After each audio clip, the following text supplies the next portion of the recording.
60 tahun kita merdeka. Intoleran, korupsi, ketidakadilan, dan berbagai macam tindakan-tindakan yang menampakkan bahwa damai sejahtera itu belum kita nikmati sebagai bangsa yang merdeka. Mengenang itu, maka saya mengajak kita sejenak untuk mendengar kembali bagaimana Presiden Republik Indonesia yang pertama membacakan proklamasi sebagai bagian dari bentuk ungkapan yang kemudian membawa bangsa ini mengambil komitmen untuk berjuang bersama dan menjadi bangsa yang merdeka.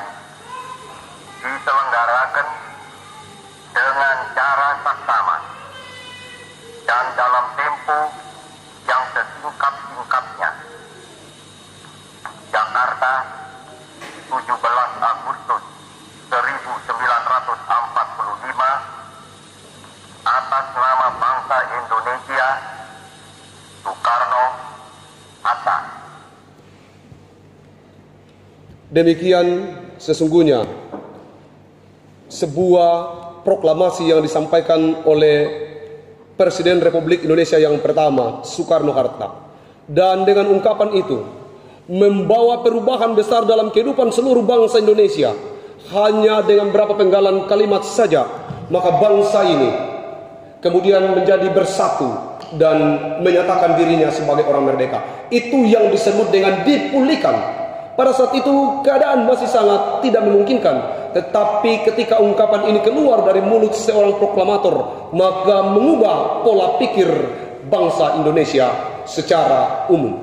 Demikian sebenarnya dengan kita.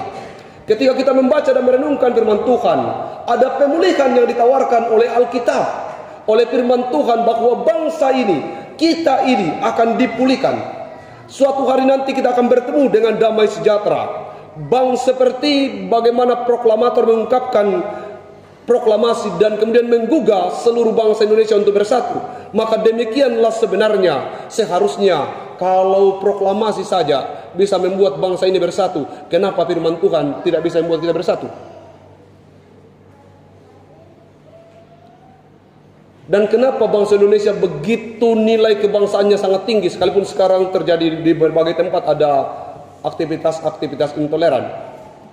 Itu karena kita pernah dijajah. Kalau seandainya bangsa ini tidak pernah dijajah, maka semangat kebersamaan itu tidak akan sekuat seperti yang kita alami sekarang. Berkali-kali kita harus kalah ketika kita bermain bola, tetapi semangat bangsa ini tidak pernah surut meski harus dikalahkan. Garuda di dadaku itu melekat sangat kuat. Kenapa? Karena kita mencucurkan, para pahlawan kita itu mencucurkan darah, keringat untuk mencapai itu. Waktu persiapan saya tadi malam untuk khutbah ini, saya kemudian mengingat bagaimana Memasa dipulihkan dan bagaimana bangsa Indonesia ini dipulihkan. Gempa 17 September 2018 itu mengubah cara pandang orang Memasa terhadap Tuhan. Waktu itu kalau kita ke Memasa, saya sempat ke sana, ada sebuah kegiatan gereja, kita menemukan bahwa orang rajin ibadah pagi. Dari tenda-tenda semua orang ibadah pagi. Sehingga sempat saya katakan, bagus kayaknya kalau gempa terus. Supaya kita dari setiap tenda yang dulu tidak pernah ibadah pagi, dari semua tenda itu semua orang ibadah pagi. Orang selalu ingin berdoa dan selalu mau dekat dengan Tuhan karena gempa yang serius itu. Peristiwa Palu 28 September 2018 membuka cara pandang manusia, khususnya kita di Indonesia. Bagaimana kita kemudian mulai peduli Tidak pernah lagi berpikir itu agama A, dia suku ini dan seterusnya. Pulih dalam sebuah ikatan kemanusiaan. Berbondong-bondong orang meski tahu bahwa Gempa masih terus berjalan, akan tiba-tiba ada, tetapi misi kemanusiaan dijalankan dengan serius. Berkali-kali para pembawa bantuan itu harus berhadapan dengan berbagai macam risiko. Ada kalanya harus dirampok, ada kalanya harus lari karena gempa masih terus terjadi. Tetapi misi kemanusiaan lebih besar dari itu. Hampir seluruh orang datang dan saling membantu. COVID-19 yang terjadi pada tahun 2020 sebenarnya adalah peristiwa pemulihan dari Tuhan untuk bangsa kita yang sudah mulai memikirkan dirinya sendiri. Jumlah orang yang meninggal pada masa COVID itu tidak terlalu banyak. Lebih banyak yang meninggal karena mati kelaparan. Tetapi kenapa COVID kemudian menjadi hal yang sangat serius? Karena dia membunuh orang kaya juga. Seandainya COVID hanya membunuh orang miskin, maka orang-orang kaya tidak akan terlalu peduli. Tapi karena COVID membunuh semua orang, maka orang-orang kaya pun menjadi peduli. Apa yang kita mau gambarkan di sini? Jemaat yang dikasihi Tuhan. Bacaan ini, tulisan ini ditulis pada masa pembuangan di Babel. Masa pembuangan di Babel itu ada kerinduan bangsa Israel lepas dari penjajahan. Maka saya akan menceritakan begini. Kalau kita membaca dari awal, bagaimana proses membawa bangsa ini menuju ke tanah Kanaan itu dimulai dari Ur Kasdim. Dimulai dari panggilan Abraham. Waktu Abraham dipanggil, dia bukannya miskin, dia adalah orang yang kaya di Ur Kasdim. Tetapi kemudian dipanggil keluar dari Ur Kasdim untuk apa? Dijanjikan tanah yang berlimpah susu dan madunya. Sebenarnya kalau kita berpikir logis, ya untuk apa? Dia sudah memiliki semuanya. Tapi dia meninggalkan itu. Kenapa Tuhan menyuruh meninggalkan itu? Supaya dia tidak bersandar kepada harta bendanya, tetapi mulai bersandar kepada Tuhan. Kalau kita jalan 40 kilo, 10 kilo kita bilang, jelas sampai ini. Tapi kalau kita jalan 40 kilo, kita sudah mulai, butuh berdoa ini. Kalau kita mau jalan 400 kilo ke Makassar, mau jalan kaki, kita katakan, kita bersandar kepada Tuhan karena terlalu jauh ini Makassar. Itu maksud dari membawa Abraham keluar dari Ur Kasdim pergi ke suatu tempat. Semakin jauh pergi Abraham, semakin diharapkan oleh Tuhan agar dia terus menjadikan Tuhan sebagai sandarannya. Kalau kita naik mobil, biasanya kalau lari 80, itu kita marah sama sopir kalau masuk lubang. Apa ini sopir? Tidak tahu. Banyak sekali penumpang lebih pintar. Nah, putar teman di belakang kalau kita mau pegang setir. Atau kalau naik motor itu biasa belum pakai tikung-tikung mie yang dibonceng. Baru marah kepada yang bawa kendaraan. Itu begitu kalau kita bawa mobil atau bawa motor. Tapi kalau naik pesawat, pada ketinggian 30.000 kaki itu 12 km naik sampai 42 kaki, tidak ada penumpang yang bunyi. Semua menyerahkan dirinya kepada, tidak ada yang bilang apa pilot apa ini mau tabrak awan goyang-goyang, tidak ada. Tapi kalau di mobil, di motor, bodoh sekali, baru belajar bawa mobil dan seterusnya. Banyak sekali komennya. Tapi kalau di pesawat tidak ada lagi yang bicara begitu. Kenapa? Karena semakin kita tahu bahwa saya tidak bisa bikin apa-apa, maka semakin kita katakan, dewata pawa. Tapi karena kita bilang kalau masih bisa pergi ini coba itu kalau penumpang banyak beribut, kalau kita bawa kendaraan baru katakan, kamu terus ini mobil, turun pak saya. Mungkin lebih mau tahu kau, pasti dia akan merasa sadar bahwa ternyata ini berat. Demikian sebenarnya hidup ini. Dulu waktu kita baru di sini, saya baru di sini. Orang kalau mau hambur benih itu biasanya didoakan di gereja atau dipanggil pelayan. Mau pergi tanam jagung begitu, mau buka kebun begitu, mau apapun yang dilakukan. Mau anak pergi kuliah didoakan, mau ini itu didoakan. sekarang ya mulai berkurang. Nampaknya karena kita sudah mulai bersandar kepada kekuatan kita sendiri. Percayalah Bapak Ibu, semua yang kamu miliki hari ini itu pemberian Tuhan, bukan karena kuat dan hebatmu. Kalau sekarang kau sudah punya kebun sawit, kalau engkau sudah punya mobil, punya motor, punya rumah yang bagus, punya segalanya, itu bukan karena hebatmu, itu kemurahan Tuhan. Doamu terlalu kecil dibanding dengan pemberian Tuhan kepadamu. Kalau hari ini anak-anak kita semua sekolah, kalau hari ini berapa yang menjadi pegawai negeri, kalau hari ini kita boleh memakai pakaian yang lebih layak dibanding beberapa tahun yang lalu, kalau hari ini kita boleh ada di tempat yang sebagus ini dalam beribadah, kalau hari ini kita bisa kemana-mana karena kita punya uang, kalau hari ini kita bisa melakukan banyak hal, itu bukan karena kita sudah pintar, bukan.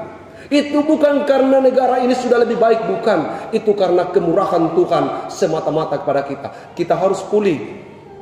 Jangan seperti bangsa Israel. Ketika ada di tanah Kanaan, dia berpikir bahwa tanah Kanaan itu adalah kepunyaannya dan pencapaiannya itu adalah pencapaian terhebat. Percayalah, berkat Tuhan yang kamu terima ini jawaban doa. Saya ulangi, berkat Tuhan yang kita terima ini jawaban doa, bukan karena kuat dan hebat kita. Kalau kita sudah punya banyak sekarang, berhati-hatilah. Lihat itu sebagai jawaban doa, bukan karena kuat dan hebat kita. Tidak tahu kenapa Abraham harus dibawa lebih ke dalam kesulitan. Tujuannya apa? Agar semakin sulit perjalanannya, semakin dia bersandar sepenuhnya kepada Tuhan. Berkat Tuhan itu luar biasa bagi kita. Kalau bangsa Indonesia ini merdeka, itu bukan karena lembu runcing, itu bukan karena para tentara yang elit. Kalau bangsa ini merdeka, itu karena kemurahan Tuhan. Lalu kemudian, itulah sebabnya Undang-Undang Dasar 45 dimulai dengan pembukaan bahwa sesungguhnya itu kemerdekaan adalah hak semua bangsa, dan oleh sebab itu dan seterusnya di dalam nama Tuhan yang Maha Esa, kita hendak menyatakan bahwa semua ini pemberian Tuhan. Bertobatlah, periksa kehidupanmu. Jangan sampai engkau merasa bahwa kemerdekaan ini adalah raihan semata-mata oleh karena darah dan keringat pahlawan. Itu hanya bagian kecil. Kemerdekaan ini diperoleh hanya karena kemurahan Tuhan. Sehingga sebagai bangsa yang berdaulat, kita harus lebih utama takut akan Tuhan. Bangsa ini mulai tidak takut dengan Tuhan, sehingga di mana-mana terjadi kecurangan dalam banyak perkara. Cari dahulu kerjaan Allah dan kebenarannya. Ada orang tanya ke saya, Pak Pendeta, saya ini sudah rajin sekali dan seterusnya dalam persekutuan. Kalau ada nomor 1, saya nomor 2, benar. Tapi apakah engkau hidup dalam kebenarannya? Engkau sudah menikmati kerajaan Allah, tapi apakah engkau hidup dalam kebenarannya? Hidup yang baik yang kita terima sekarang adalah anugerah Tuhan, pemberian Tuhan. Segala kekayaan kita harus pahami bahwa itu bagian dari pemberian Tuhan. Jangan karena materi ada, jangan karena pendidikan mulai tinggi, jangan karena banyak hal secara finansial kita sudah mulai kuat, lalu kita mulai arogan.